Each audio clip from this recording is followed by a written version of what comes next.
Alô? Teste.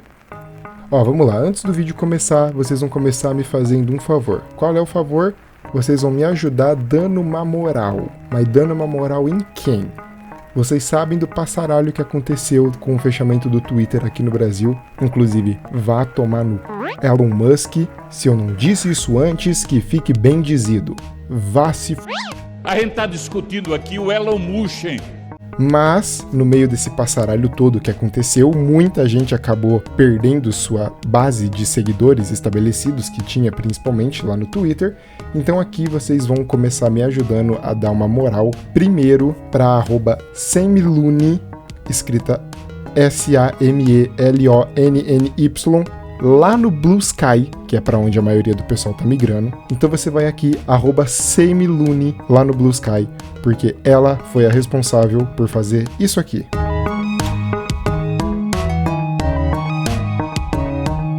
Tá ouvindo isso aqui? Isso aqui se chama trilha sonora original. Exatamente, não é pouca coisa não.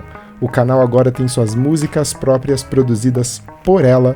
Vão lá e deem uma moral pro trabalho dela. Segunda moral que vocês vão dar pra mim. Eu também fui vítima do passaralho do Twitter, então vocês vão lá, @omogueso no Blue Sky, mesmo esquema. Mesmo esquema, me sigam lá pra gente recuperar uma base boa de seguidores, pra gente poder interagir, pra gente poder trocar ideia sempre que for necessário. Beleza? E última moral que vocês vão dar, mas não menos importante, vocês vão dar moral aqui no canal. Já perceberam a quantidade de inscritos que a gente tem? A gente tá com quase 1000 inscritos. Quase 1000 inscritos. Então, vocês vão dar a moral de sempre, dando um like, se inscrevendo no canal e gostou bastante do vídeo? Compartilha com algum amigo que você acha que possa gostar. Você assim ajuda a espalhar a palavra moguesística por aí. E quando chegar em 1000 inscritos, tô planejando um conteúdinho especial, uma coisa aí diferenciada pra gente fazer, ainda não tenho certeza, mas vai ser muito legal. Então é isso, deem moral pra quem merece moral, pra quem precisa de moral. Morais dadas, bora pro vídeo.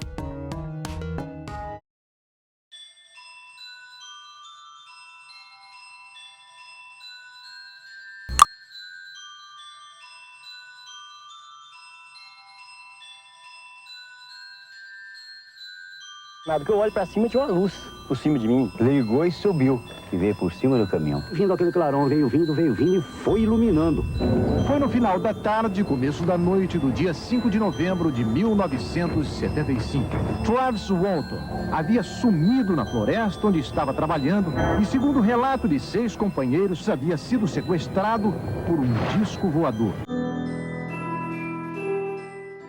O que realmente te deixa com medo? Tudo bem, a gente pode sentir medo assistindo um filme de terror, um filme bem feito pode tirar nosso sono por uma noite ou duas, mas eu tô falando daquele medo de verdade, aquele que te acompanha, que você tem faz tempo, e ainda assim não é necessariamente uma fobia, como quem tem fobia de altura ou de aranhas. Esses são mais básicos, mais entendíveis. Eu tô falando daquele medo mais específico.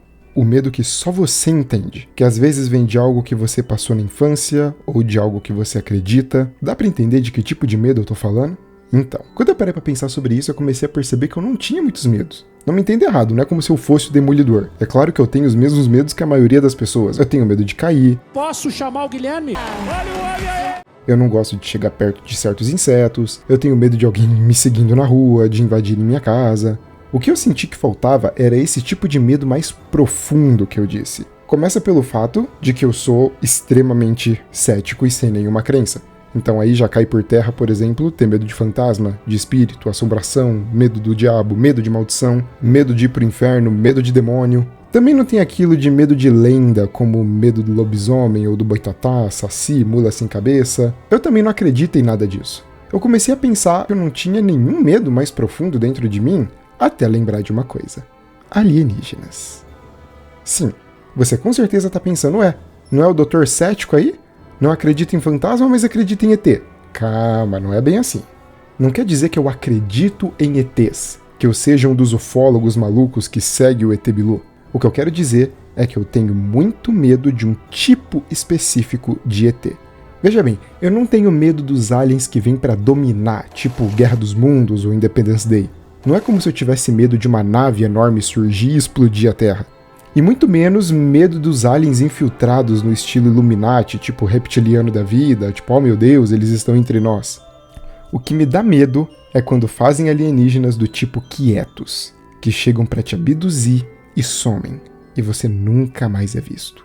Sem alarde, sem explosão, sem grunhido, sem rugido, sem sequer luta.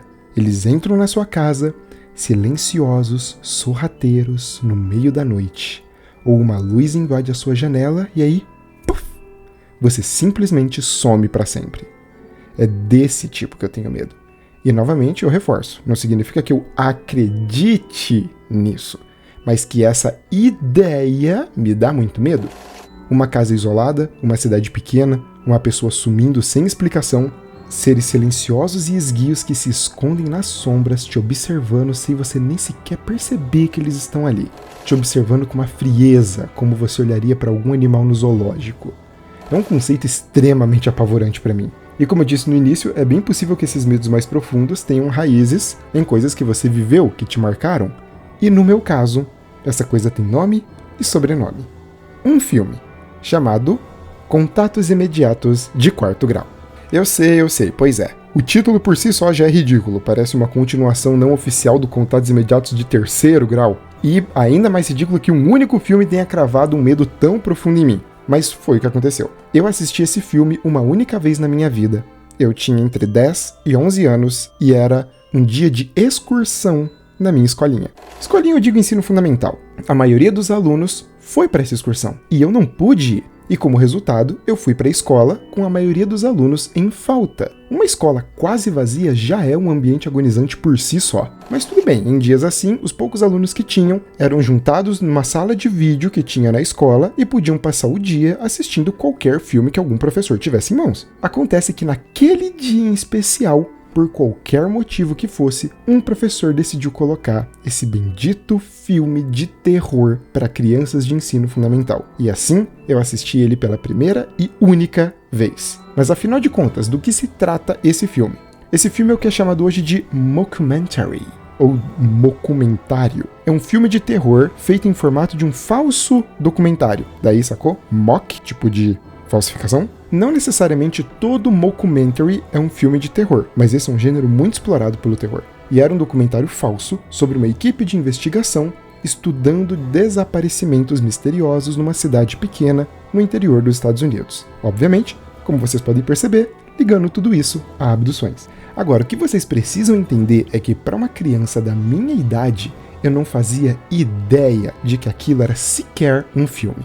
Para mim, para minha cabeça de criança, filme era cheio de explosões, com coisa pulando na tela, que eu claramente sabia que não era real. Minha cabeça não estava pronta para entender o conceito de um filme que se finge de real.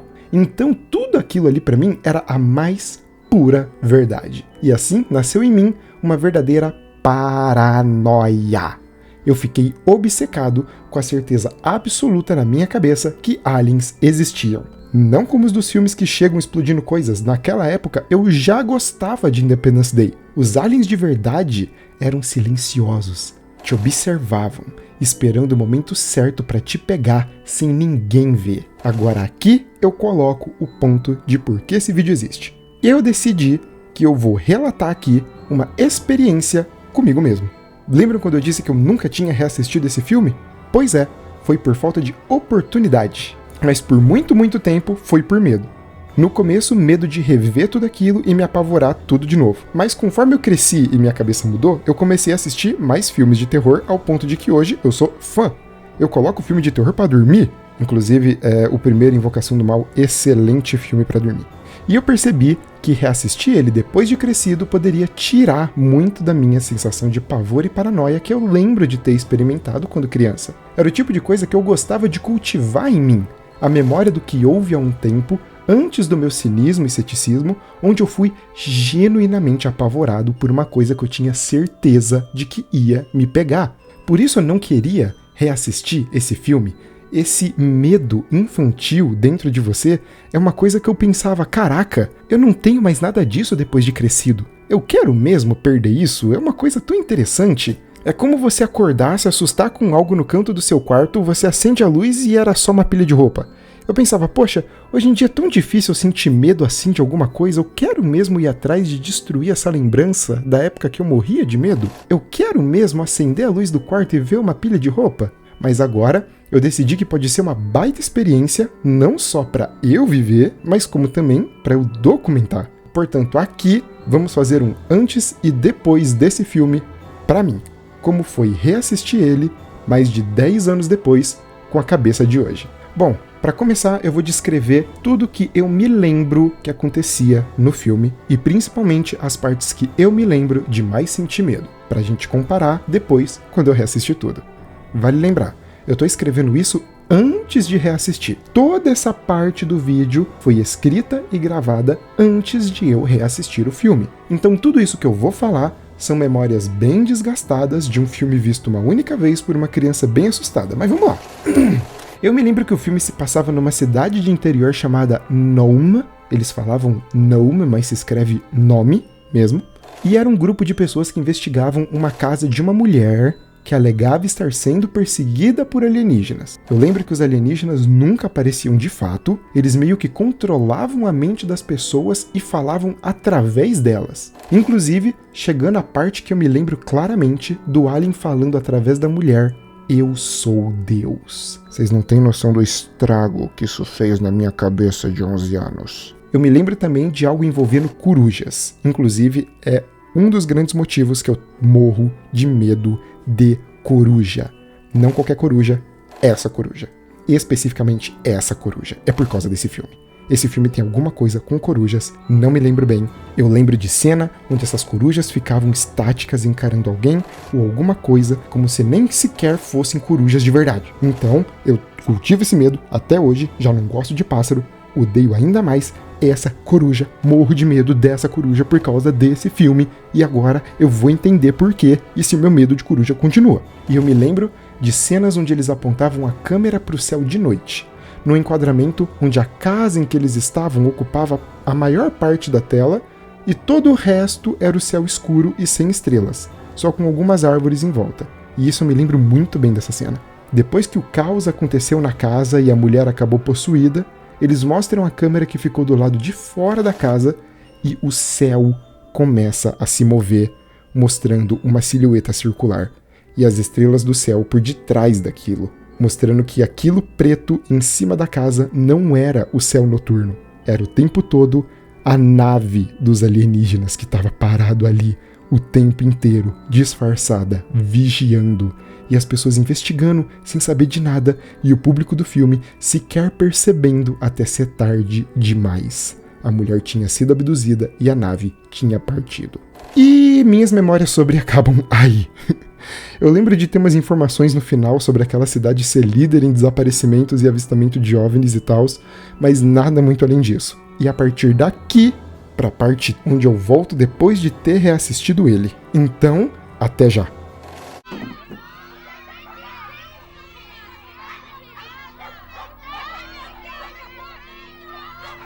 Vámonos! Tá atrás da garagem! Tá atrás daí! It's behind!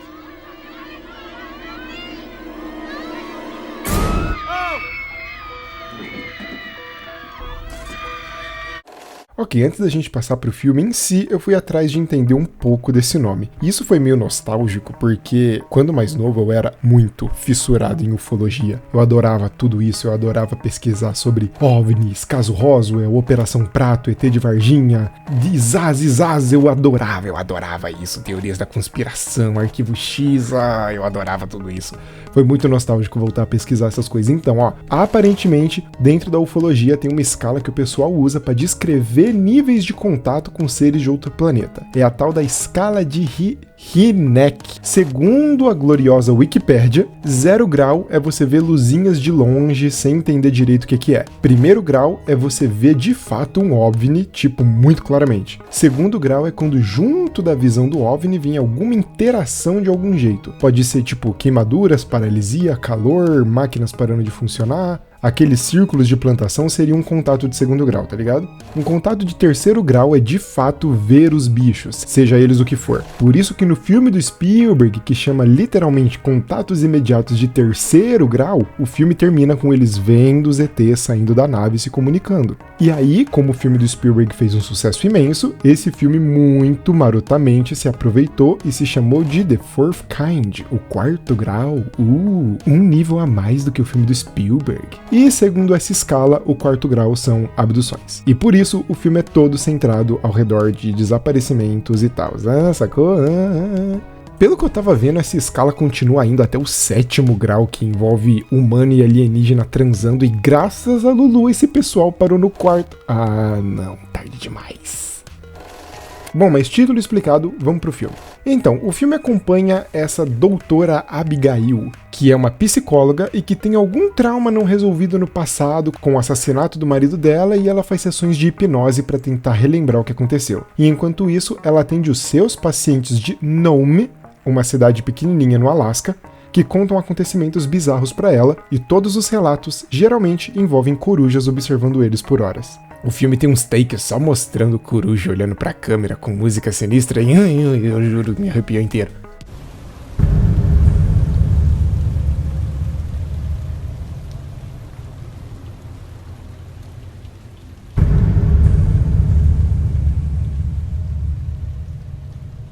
Enfim, a trama continua e qual é o lance? A protagonista usa a hipnose para fazer os pacientes se lembrarem de coisas muito traumáticas que aconteceram, mas toda vez que essa hipnose vai fundo demais e a pessoa se lembra completamente do que aconteceu, ela fica lelé da cuca e se morre-se a si mesma. Carregando esse trauma do passado, a protagonista vive com a filha pequena e o filho mais velho, um moleque chato e insuportável do caralho. No meio das investigações dela, ela encontra uma gravação dela mesma que ela nem conhecia, falando algo em sumério e com um monte de voz de torcida.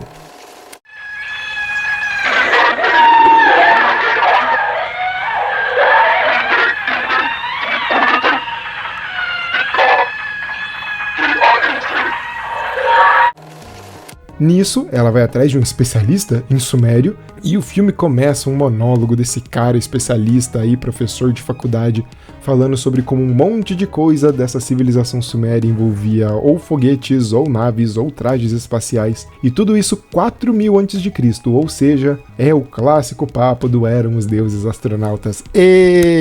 Bem-vindo de volta, Prometheus! Mentira, esse filme veio antes. Enfim, isso tudo depois de quase 1 hora de filme. O filme tem 1h30 e só com 1 hora de filme a gente é finalmente mencionado a existência de ET. A protagonista, então, sabendo disso, decide conversar com outro paciente dela e dessa vez a hipnose dá terrivelmente errado. O cara é aparentemente possuído por um alien e acaba com a coluna quebrada depois de flutuar da cama.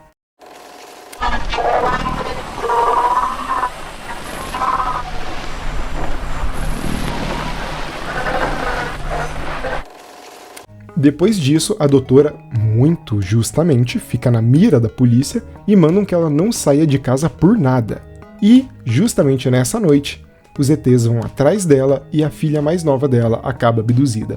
Viu só? Foi se meter com o que não devia. Foi chamar a atenção, procurou contato, contato veio. E aí vem a parte que o filme fica mais sinistro, aí eu tenho que admitir. Depois da filha ser abduzida, ela tenta uma hipnose profunda nela mesma para se comunicar com os alienígenas e pedir a filha dela de volta.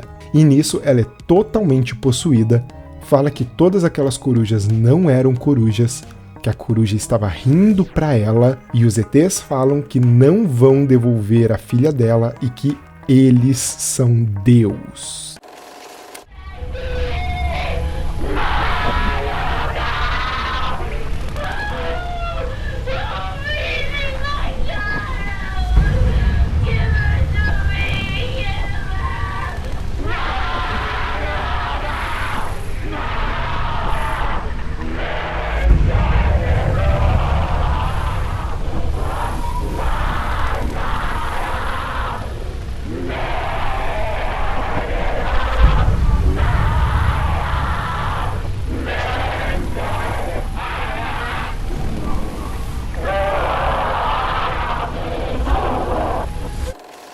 E no fim ela acaba toda fodida no hospital. E No fim das contas, o filme termina com a protagonista toda lascada e o mais surpreendente, termina com a garota realmente não voltando.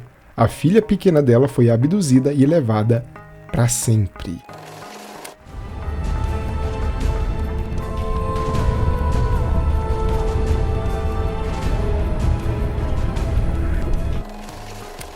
Pois bem, dito isso, o que eu achei do meu filme traumático reassistindo ele 10 anos depois? Olha, para início de conversa, o filme é com a Mila Jovovich. I'm actress Mila Jovovich. Bob Slobodana Popovich. Popovich! Isso. E começa com ela cheia de pompa e seriedade, falando que ela tá interpretando uma pessoa real, e que o filme vai usar imagens reais de coisas reais com acontecimentos reais e verídicos. Dá pra entender porque meu eu criança ficou tão impressionado, né? Helicóptero! O filme se vende como absolutamente real, fazendo montagens com as cenas gravadas pro filme e as cenas das ditas imagens de arquivo. E aí eu penso, se eles queriam realmente ir de cabeça nisso de realismo, por que não fazer um documentário só com as imagens de arquivo? A quebra de uma gravação mais realista para Mila Jovovich em HD, imitando os vídeos de arquivo, é muito chocante e me arrancava constantemente da vibe. Você tá lá super envolvido, de repente, pá, Mila Jovovich, girando ainda. Por que ela tá girando? Segundo, que o filme fala, Nome é uma cidade pequena no Alasca que só dá pra ir e voltar de avião. Nenhuma estrada pra lá. Eu fui até checar isso no Google Maps e a única coisa que se destaca na porcaria do mapa é uma estrada imensa indo pra cidade. É engraçado que o filme todo seja cheio dessas cenas que colocam a filmagem real com os atores dramatizando, porque, claramente as gravações reais iam funcionar 1000 vezes melhor se fosse só elas. No final só fica meio cômico você deixar claro que uma pessoa tá imitando tudo aquilo, quando você tem um vídeo muito mais realista pra mostrar, sabe? Eu tô falando isso de novo porque genuinamente me indignou. Caramba, essas imagens de arquivo são super sinistras e custava bater no peito e fazer o filme assim todo? Olha a diferença entre uma coisa mais crua e um vídeo em HD com atores conhecidos. Isso aqui dá 1000 vezes mais medo. No fim das contas é isso que impede o filme de atingir seu potencial, sabe? Ele tem ideias muito boas, mas do nada pula uma tosqueira na tela que te catapulta pra fora do filme. A culpa disso é totalmente da direção. Parece que o diretor não sabia se ele queria fazer um filme de terror mais convencional ou algo mais found footage ou terror analógico, que a gente aqui conhece bem, e ele acaba só empacado, não sendo nenhum nem outro. Sem contar alguns vícios que o filme tem de colocar uns efeitos toscos na tela, tipo esse filtro azul ou essas pessoas andando de trás pra frente, umas cenas que aceleram do nada ou que são uma montagem super confusa de um monte de corte, que só me lembra ali de quando os Jogos Mortais estavam no ponto mais baixo da franquia e a câmera não parava quieta um segundo. Mas parando para analisar, dá para entender o porquê esse filme me marcou. Todas as gravações reais são muito boas. Tudo certinho, a atuação, o jeito de filmar, a imagem ruim, tudo ali é extremamente convincente. Um dos grandes truques para um found footage funcionar bem é dar fontes genuínas e plausíveis de por que aquelas gravações existem. Quanto mais artificial parecer o motivo pelo qual aquilo está sendo gravado, menos o found footage funciona. E aqui nesse filme, eles usam imagens de gravação das sessões de terapia, ou imagens de câmeras policiais, sabe? Todas essas fontes pé no chão de gravação, poxa, vou te falar, é um manancial imenso de possibilidade de cena boa para fazer um filme inteiro. Se fosse um filme com exatamente essa trama, mas todo feito nesse estilo, provavelmente seria um dos filmes mais aterrorizantes da minha vida. A cena da possessão final da protagonista, onde o alien fala "Eu sou Deus", é sinistra e muito aterrorizante. E todo esse estilo, somado à ideia de abduções silenciosas, que por si só já é um tema aperreante, sabe? Tudo ali pra dar certo, mas aparentemente a vontade de pôr a Mila Jovovich transando era muito maior. Outras considerações, as corujas aparecem bem menos do que eu lembrava. Engraçado elas terem grudado tanto na minha cabeça. Acho que é porque eu tenho alguma coisa contra pássaros no geral. E ver coruja associada a ET abdução simplesmente clicou tudo na minha cabeça. E a cena da nave em cima da casa que eu tinha dito era a nave chegando na casa e não indo embora. E no fim das contas, minha memória criou uma cena muito mais legal do que a original do filme. Mas falando sério, dá pra dizer que o filme é ruim? Olha, não. Principalmente pra pessoas ainda não muito calejadas com filme de terror, ou que não deem risada toda vez que vê a Mila Jovovich na tela, tipo eu, o filme pode sim funcionar. E mesmo eu estando acostumado com terror por ser meu gênero favorito, eu ainda sinto arrepios vendo coisa tipo Sinais ou o recente Ninguém Vai Te Salvar, porque eu tenho medo de ET, continua um medo meu, é muito fácil me assustar com esse tipo de coisa. Mas esse filme aqui, sinceramente, era melhor você ter ficado na memória. Mas eu ainda tenho medo de coruja, vai tomar no cu, bicho horroroso, você não vai me abduzir!